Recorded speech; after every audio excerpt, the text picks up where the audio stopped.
และ2มันจะเป็นสีเขียวนะถ้ามันเป็นสีแดงนี่นะซาโพดเนาะ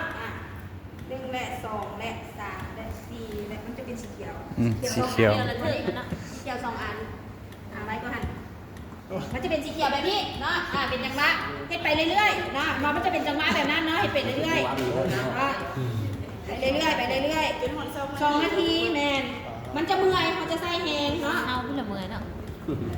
หาไว้พวกมันจะแม่แบบนั้นเนาะ ให้มันเมื่อยมันบ่เมื่อยแล้ว จังหวะ2 นาทีเนาะดนแล้ว2 นาที ใส่แหงมันก็จะเมื่อย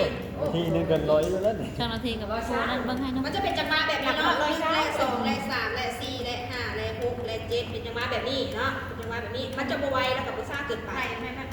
สังกัด ไวเกินกว่าก็ไฟเตือนอีกเลย ถ้าสมมติเราเห็นใบสมมติเราเห็นใบน่าจะเป็นไฟเตือนนะใช่ชาเห็ดซ่าลายมันก็จะออกเป็นสีแดงซ่าลายมันจะเป็นสีแดง สมุนยนต์สั่งได้ ถ้าจะเป็นสีเขียว2 อันแสดงว่า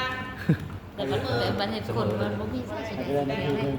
อันนี้จะใกล้นี่บอก 2 นาที บอก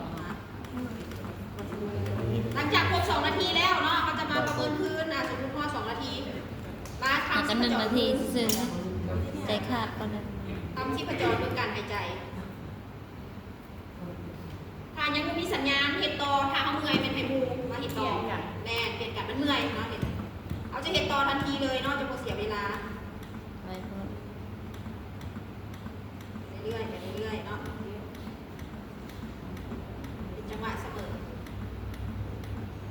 เป็นจังหวะโคเด็กไวโคตไวโคตเนาะมันก็จะแป๊บแป๊บแป๊บแป๊บแป๊บแป๊บแบบนั้นใช่